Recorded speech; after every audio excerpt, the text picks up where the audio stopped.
नमस्कार, मी पंजाब डक. ऑगस्टच्या शेवटच्या आठवड्यात नागपूर, भंडारा, गोंदिया, वर्धा, यवतमाळ, अकोला, अमरावती ह्या पट्ट्यामध्येच काय होणार आहे, एका पट्ट्यामध्ये 2 कमी दाबाचे पट्टे असल्यामुळं त्या भागातच तिकडंच पाऊस पडणार आहे. ते पाऊस आपला इकडं महाराष्ट्राकडे येणार नाही, आपला मराठवाड्याकडे, पश्चिम महाराष्ट्राकडे येणार नाही, म्हणून हा अंदाज लक्षात. ते पाऊस विदर्भालाच पडणार आहे. म्हणून विदर्भातल्या शेतकऱ्यासाठी ही आनंदाची बातमी. म्हणजे जवळपास सांगायचं झालं तर ह्या शेवटच्या आठवड्यात देखील भंडारा, वर्धा, गोंदिया, चंद्रपूर, यवतमाळ, वाशिम, हिंगोली, इकडं अकोला, अमरावती, चंद्रपूर, गडचिरोली ह्या परिसरामध्ये शेवटच्या आठवड्यात पाऊस आहे, म्हणून हे लक्षात.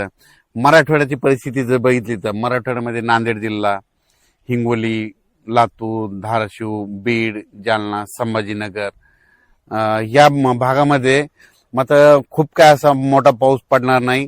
म्हणून शेतकऱ्यांनी ज्यांच्याकडे पाण्याची व्यवस्था असेल तर तुम्ही तुमचं धन सुकत असेल तर तुम्ही तुमच्या पाण्याची व्यवस्था करू शकता. कारण की खूप असा मुसळधार पाऊस नाही, स्थानिक वातावरण तयार होऊन असाच पाऊस पडत राहणार आहे.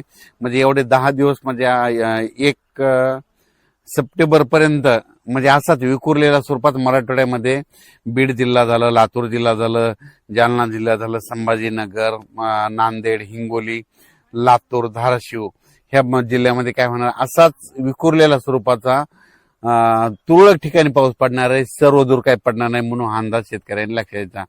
आणि त्याच्यानंतर पश्चिम महाराष्ट्राकडे सोलापूर जिल्हा, सांगली जिल्हा, अहिल्यानगर, पुणे या पट्ट्यातल्या जे शेतकरी तर त्यांना देखील सांगू इच्छितो की तुमच्याकडं सध्या तरी म्हणजे 1 सप्टेंबर पर्यंत तरी मोठा पाऊस नाही.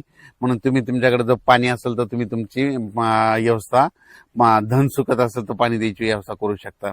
त्याच्यानंतर कोकणपट्टीचा ते पाऊस सरी मात्र ते चालूच राहील. म्हणजे कोल्हापूरपासून ते पालघरपर्यंत त्या सरी सुरू राहतील. नाशिककडे देखील अशा पाळ्या येत राहतील, सरी येत राहतील. तिकडे काही खूप मोठा पाऊस नाही, म्हणून हा अंदाज लक्षात. त्याच्यानंतर इकडे नंदुरबार जिल्हा, धुळे जिल्हा, जळगाव जिल्हा आणि बुलढाणा जिल्हा तिकडे काय होणार आहे, ह्या शेवटच्या आठवड्यात एका पाठोपाठ 1-2 कमी दाबाचे पट्टे जात असल्यामुळे शेवटच्या आठवड्यात मात्र त्या धुळे जिल्हा, जळगाव जिल्हा, नंदुरबार, बुलढाणा, अकोला, अमरावती ह्या पट्ट्यामध्ये काय होणार आहे, त्या परिसरामध्ये पाऊस पडणार आहे, म्हणून हा अंदाज लक्षात. पण राज्यात सर्वदूर सगळीकडे पाऊस पडेल असं काही सध्या तरी परिस्थिती नाही. महाराष्ट्रात म्हणजे पश्चिम महाराष्ट्र, मराठवाडा इकडे पाऊस नाही येण्याचं कारण सांगतो. काय झालं की एक बंगालच्या खाडीमधून जे कमी दाबाचे पट्टे तयार होतात ते काय होईल तर ते नागपूरकडून इकडं मध्य प्रदेशकडून इकडं गुजरात, राजस्थानकडे 2 चालले. तर मग ते जात असताना ते जोपर्यंत शांत होत नाहीत तोपर्यंत आपल्या इकडे पाऊस पडणार नाही, म्हणून हा अंदाज लक्षात. तसंच आता देखील परत 2 कमी दाबाचे पट्टे आहेत, ते लो प्रेशर आहेत, ते जाणार आहेत. त्याच्यामुळे काय होणार आहे, ते विदर्भातच पाऊस पडणार आहे. मराठवाड्याकडे आणि पश्चिम महाराष्ट्राकडे खूप काही मोठा पाऊस पडणार नाही. स्थानिक वातावरण तयार होऊनच मराठवाड्यामध्ये 7 जिल्ह्यामध्ये असाच तुरळक भागात पाऊस पडणार आहे. म्हणून ज्यांच्याकडे पाण्याची व्यवस्था असेल तर तुम्ही पाणी देण्याची व्यवस्था करू शकता. कारण की ना खूप काय असा मोठा ओढे नाले असा सध्या तरी राज्यात पाऊस नाही. मग राज्यात पाऊस कधी येणार तर राज्यात सप्टेंबरच्या पहिल्या आठवड्यात मग राज्यात पाऊस येणार आहे, आणि ते मात्र जोराचा पाऊस असणार आहे.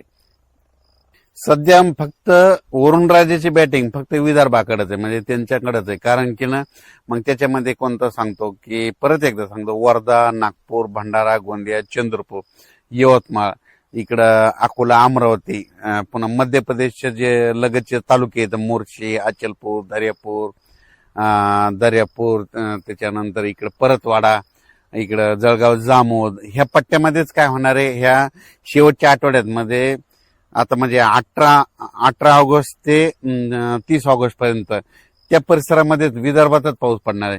परत एक कमी दाबाचा पट्टा तयार होईल, ते बी विदर्भात पडेल.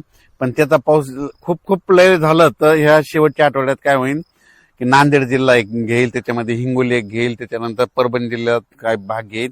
म्हणून तिथपर्यंत परभणी जिल्ह्यातच येईल. त्याच्या पुढे काही ते पाऊस सरकणार नाही, कारण की ते पाऊस तिथून तिथंच स्थिर होऊन जाईल. राज्यात सध्या तरी खूप काही असा मोठा पाऊस नाही, कारण की ज्यांच्याकडे पाण्याची व्यवस्था असेल तर तुम्ही तुमचं पाण्याची व्यवस्था करू शकता. कारण की खूप असं पाऊस मुसळधार पाऊस पडणं, वडे नाले वाहतील, तसा काही राज्यात सध्या पाऊस नाही म्हणून अंदाज लक्षात येतो. तसा पाऊस येईल महाराष्ट्रात, ते येईल फक्त पुढच्या सप्टेंबर ऑक्टोबरमध्ये. तोपर्यंत शेतकऱ्यांना आपण आपल्या पिकाची काळजी घ्यायची. फक्त सध्या पाऊस राहील, फक्त विदर्भातच पडणार आहे म्हणून हा अंदाज त्या विदर्भातल्या शेतकऱ्यांना लक्षात येतं.